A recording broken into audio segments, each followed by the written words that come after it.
Axur xalqı olaraq folklordan bir nümunə göstərəcəyik. Zırhkana qoreyqa, kütüklüğünü dereyqa, maralni gözü ta'a, idaypkına toreyqa. Suvabı aşmış eki, damabı daşmış eki. İsta xaqa qarmı, begin yük aşmış eki.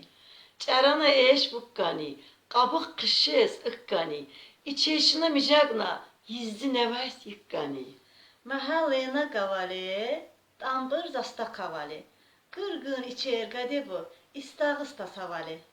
Yıkal o kanaşala, bulbul kine hekana. Tapılna ana ceyran, zınar bal hakikana.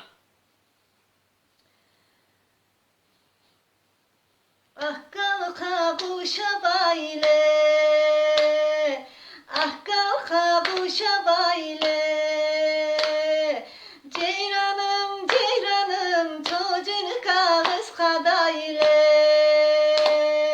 Ceyranım ceyranım çocuğunu kağız kadayle. Ceyranım ceyranım çocuğum kağız kadaylı. Katka sargınla çocuğu, katka sargınla çocuğu. Ceyranım ceyranım istağana karaylı. Ceyranım ceyranım istağana karaylı.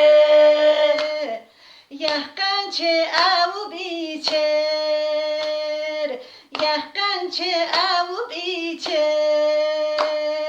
Ceyranım ceyranım yiveyle sağ eçer.